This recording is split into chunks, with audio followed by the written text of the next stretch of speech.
ഇന്നൊരു pinkish to do list ആയാലോ. ഞാനിവിടെ എടുത്തിട്ടുള്ളത് പഴയ പിന്നിൻ്റെ ബോക്സാണ്. നമുക്ക് ആവശ്യമുള്ള പോർഷൻസ് മാത്രം കട്ട് ചെയ്തെടുക്കുക. ഞാനിവിടെ 10 സെൻറ്റിമീറ്റർ ലെങ്ത്തും വിടുത്തുള്ള ഈക്വൽ 2 പോർഷൻസാണ് കട്ട് ചെയ്തെടുത്തിട്ടുള്ളത്. പിന്നെ ഒരു 4 സെൻറ്റിമീറ്റർ വിടുത്തും 10 സെൻറ്റിമീറ്റർ ലെങ്ത്തും ഉള്ള ഒരു പോർഷനും. ലാസ്റ്റ് കട്ട് ചെയ്തിട്ടുള്ളത് ബോട്ടത്തിലും ഈക്വൽ സൈസായിട്ട് കട്ട് ചെയ്തിട്ടുള്ളത് 2 സൈഡ്സിലുമാണ് കൊടുക്കുന്നത്. ഇനി നമുക്കിതിനെ കവർ ചെയ്തിട്ടൊന്ന് ക്യൂട്ടാക്കി എടുത്താലോ.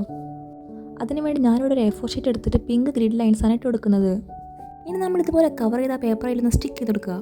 അപ്പോൾ ഇത്രയേ ഉള്ളൂ, നമ്മുടെ ടു ഡു ലിസ്റ്റ് വെക്കാനുള്ള സ്റ്റാൻഡ് ഇവിടെ റെഡി ആയിട്ടുണ്ട്. ഇനി നമ്മുടെ ആ 2 അറ്റം കൂടെ ഒന്ന് ഇതുപോലെ സ്റ്റിക്ക് ചെയ്തെടുക്കുക. ഇനി ടു ഡു ലിസ്റ്റ് എഴുതാനായിട്ട് നമുക്ക് കുറച്ച് പേപ്പേഴ്സ് കട്ട് ചെയ്യാം. ഇതിൻ്റെ മെഷർമെൻറ്റ് വന്നിട്ട് 7x7 ആണ്, അതായത് 7 സെൻറ്റിമീറ്റർ ലെങ്ത്തും 7 സെൻറ്റിമീറ്റർ വിടുത്തും.